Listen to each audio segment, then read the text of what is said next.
go to Luke chapter 15.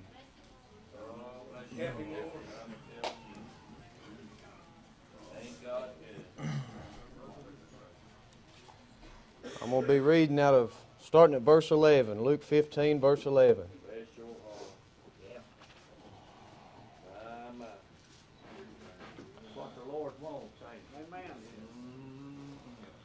And he said, a certain man had 2 sons, and the younger of them said to his father, Father, give me the portion of goods that falleth to me.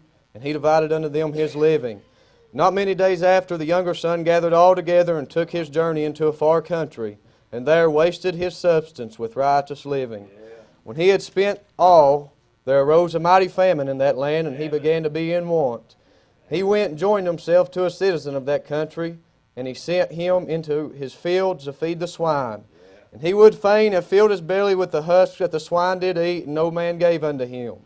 When he came to himself, he said, How many hired servants of my father's have bread enough and to spare, and I perish with hunger? I will arise and go to my father, and will say unto him, Father, I have sinned against heaven and before thee, and am no more worthy to be called thy son. Make me as one of thy hired servants. And he arose and came to his father. But when he was yet a great way off, his father saw him and had compassion, and ran, fell on his neck, and kissed him. And the son said unto him, Father, I have sinned against heaven in thy sight, and am no more worthy to be called thy son. But the father said to his servants, Bring forth the best robe, and put it on him. Put a ring on his hands, and shoes on his feet. Bring hither the fatted calf, and kill it, and let us eat and be merry. And that's all I'm going to be reading. Now, when I read about that, I feel the Lord, because I was the prodigal. Now, you can ask anybody that goes to Antioch or anybody that knows me that this story, it fits the bill good. The only thing is, I only read that the prodigal left once. I left 4 or 5 times. It was getting so bad, I just felt like I was becoming a reproach to God. I was plumb ashamed of myself. And I'd get in, and I'd get out, and I'd get in, and I'd get out. What I want to talk to you, I want to start it out with talking about the far country. It seemed that every time that I'd get in, I felt like the Lord wanted me to preach. I didn't want to preach. So I'd start looking at that far country again, and I'd ease my way out. And then I'd get down there, and I'd find that I wasn't happy, and I'd ease my way back up to the Father's house. I'd get a little bit of substance, and I'd say, I got enough to last me this time. I believe I can make it. And I'd go back out again. The far country. See, there's a lot of us that's been at the Father's house, and whatever the reason may be, we're like Lot, and we start looking, and we see that it looks pretty, and we start going, and we get down in the far country, and we wind up in the hog pen again. But it said he went into that far country, and he wasted his substance. Now, when he got down there, he wasted everything that his father had gave him. Now, I'm just going to preach Brandon tonight. That's all I know to do with this message. But it said he got down to the far country and he wasted his substance that the Father had gave him. Well, what is your substance? I'll tell you what mine was, and I didn't realize it. A sober mind, good memory, good lungs, good health. Things I didn't realize was substance from the Father's house. So I got down there in the far country, and I realized these things I was doing was wasting my substance. I started off smoking marijuana, drinking alcohol, and after a few months and a few years, I realized I'd go a few days and couldn't remember what I did yesterday. Wasting my substance. That's the same thing that this son did right here. It don't matter what it is, you get in that far country and all the goods you've gathered up at the Father's house, you end up wasting them. In your mind, in your body, and in your spirit. Now, still with my mind, I was losing my memory. Still to this day, I'll say stuff to my wife and go a few minutes, can't remember what I said. Wasted substance, you can't get it back. My breath. I smoked so much marijuana daily that I started to get winded, I couldn't even hardly walk up a hill. Wasted substance. Still paying for it, can't get it back. Wasted substance. With my mind, anxiety attacks. Still have them at times. You say, are you saved? I know I am. Wasted substance.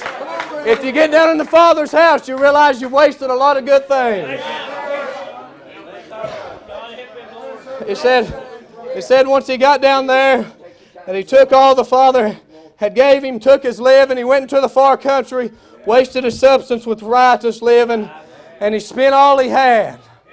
Well, after he spent all he had, he was down there among the hogs, and it said after he wasted his substance that a famine came. And I want to tell you, after you run out of all your goods, that there's a famine coming. And while you still got a little bit of money left to get back to Daddy's house, you better use it to get home before you waste it all, and then you're in real bad shape. It said that after he went down there, he wasted all of his goods. There was a famine in the land, and he began to want. Now I got down in the far country.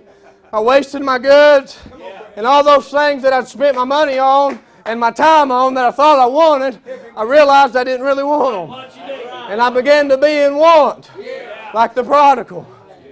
It said after that he went and joined himself to a citizen of that country. And I began to think about that. Now you can say I joined myself with the world. Well, no, I did drugs. And I had to buy those off people that did drugs. And before I knew it, I was labeled with the drug addicts. What did I do? I joined myself as a citizen of that country. I don't know what country you're a citizen of. But I ask you tonight, would you please come back to the Father's house. Come back while there's still time. He said he wasted his substance. All the things that I got saved when I was 18. All those things that the Father had given me, put up in store for me. One day I said, I want it all. I want to take it. I took it all and went down there and I wasted it. Well, I'll tell you what, about a year later I came back to Daddy's house. A few weeks he started to build me up, started to put stuff in my bag. I said, I believe I got enough this time to go down there and make it. I went down there again, wasted all I had. Had to come back to Dad's house again 4 times. Went back again, he gave me a little bit more.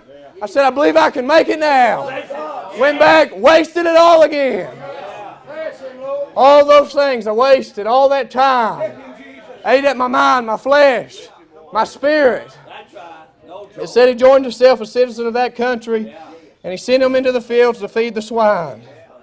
Now, I didn't realize that I was down in the fields with the swine until one night, all that addiction that I had built up. See, it gets worse, and it gets worse, and you try to find stuff to fill it, and it seems like you can't ever find nothing, so you shove more in it. One night, I'm going to testify a minute. Backslid 4 times already. Went back to the Daddy's house, left again 4 times. Working on the 5th time. Me and my wife, we was having a lot of trouble. You would too if you lived with a drug addict. You'd have a lot of trouble. We was on the edge of a divorce one night. She said, I'm ready to leave. A boy texted me during all this and said, I've got some hard stuff. I've got a lot of it. You should come over. I said, babe, let's put this conversation on the back burner. She was still trying to talk and walked out the door. Left the Father's house.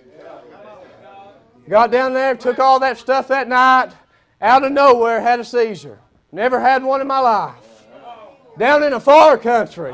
Now, it's one thing to get sick and something happened at Daddy's house, but you get down there where nobody cares about you and something happened, you'll see how low you really are, and you'll see who cares about you. Got down there, I think I overdosed, I don't know, had a seizure.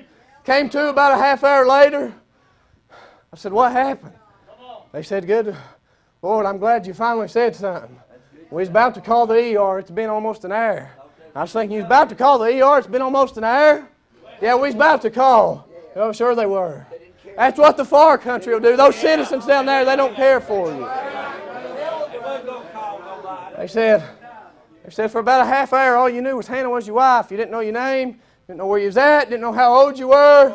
Said you was foaming out of your mouth, your eyes rolled in the back of your head. All we could do was just try to keep you on the couch so you didn't bust your head open. We was about to call the ambulance, I promise. Well, that night, that stuff I took, it was 8 hours worth of high left after that happened to me. 8 hours I had to sit with the citizens of that country blown out of my mind and not knowing what just happened. Sit there for 8 hours and thought, God, if you'll just help me. If you help my functions to come back to me and give me enough strength to walk, I'll get straight up and I'll walk to your house. Well, that 8 hours was a long time.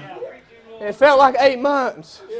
Because my heart, it said that when Samuel told Saul that he was going to be king over Israel, it said when he turned that he was a different man. Now after that happened, my heart had already changed, but I was still sitting down there in that country with those people. And I had to sit there with them for 8 hours, but I wasn't a part of what they were doing no more. My heart had done changed. So I made my way back home. I told my wife, I want to get better. I want to do things right. I want to go back to Daddy's house. Well, it took a few weeks. It wasn't overnight. It said it was a far country. It takes a while. It takes a while to get there and it takes a while to get back. But I got down there and started making my way back. And every single night on my way back to the Father's house, I'd have panic attacks. Be worried all day long that it was going to get dark. And sure enough, every night it got dark. And then I'd go into a full-blown panic attack and sleep probably 2 or 3 hours. Say, where did it all come from? Wasted substance. 2 or 3 months. I was like that. Finally. Took 3 months. Finally. I started seeing some land that looked familiar. And out there in the distance, no, I didn't see his house. I seen a man. I seen a man standing out there looking. And when he seen me, he took off running. And he embraced me. See, it said that he saw him a great way off. Now you can't make out somebody's face a great way off. But I'll tell you something what my mom said one time when I played football. We get out there sometimes just in jeans and sweatshirts with our helmet and we do walk through. One of us would push each other, something like that. She'd say, we'd all have the same outfits on. We'd all the same size. She said, I knew it was you. I said, no, you didn't know it was me. You might have thought it was. She said, no, I did. I said, how'd you know? She said, because ever since you matured and you got older, you've got a certain walk. And she said, I don't have to see your face. But she said, you can be a bunch of boys your size, and I can watch you walk, and I know that it's my boy. Well, the father seen me afar off that night, and he couldn't see my face, but he seen how I was walking, and he said, that's my boy. And he ran out and he embraced me. Y'all pray for my throat.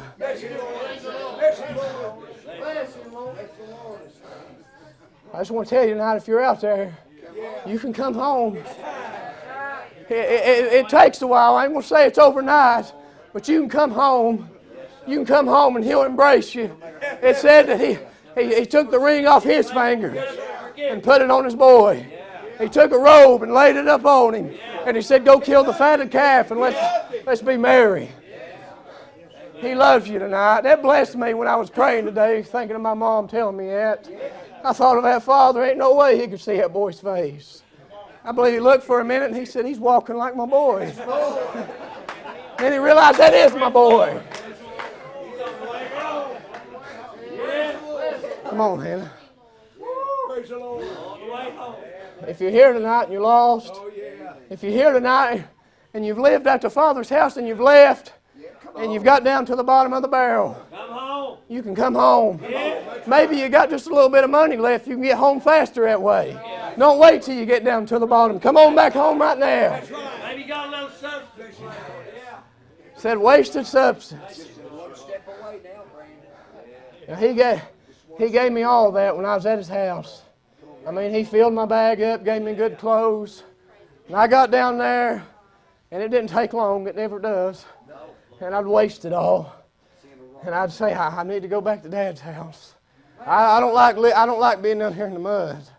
I need to go back to Dad's house. But that night I figured out what the world is. The world don't care nothing about you. I mean, they don't care an ounce about you. The 2 boys I was with, I'm related to. Let me lay there. The world don't care a thing about you. They wouldn't have called until they sobered up. If I'd have died, they might not have called at all. I might have been buried up on the mountain somewhere. That's what the world thinks about. Hannah, go ahead and start playing. If everybody bow their head. Now, I told you 4 times. You tell me the Lord ain't merciful. He is. 4 different times. He'd fill my bag up. Yeah. He'd give me a bath, give me a room. I'd get a little bit, start walking good again, say, Dad, I believe I'm going to leave. He said, well, take what I've given you. Don't blow it. A few months. I'd waste every bit of it. If there's anybody in here tonight that's down in the far country, would you just raise your hand up? Would you just raise your hand up and say, I'm down there? I don't want to be, but I am. I miss Dad's house. Anybody, anywhere? Just one hand. I know there's people in here that's down there. Are you really happy? Are you happy down there with those people? They don't care nothing about you. They don't care a thing about you. They never will. See, you may be down there right now, and you might have had a lot when you left, and you've still got some in your bag, and you think, I'm going to be able to make it. Well, the famine's coming. Anybody who just want to slip their hand up and right back down, I'll pray for you. But you'd be spared and you'd come back to the Father's house. Go ahead and sing, Hannah. See, the Bible said the wages of sin is death. Now, if you don't get out of there, it's going to kill you.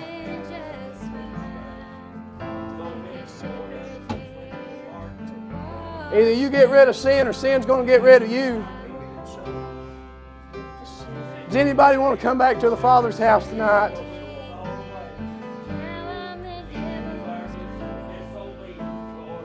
You know you don't like where you've been living at. I didn't.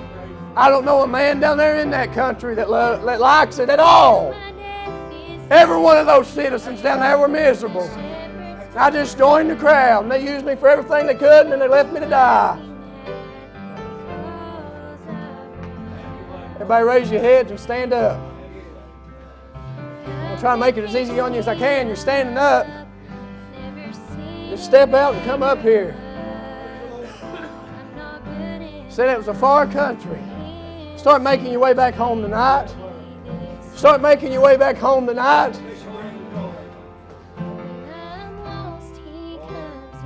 Does anybody want to come?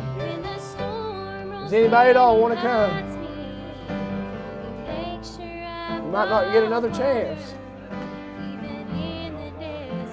See, all that stuff, it'll get in your way. The Bible said that Lot, he pitched his tent towards Sodom because it looked good.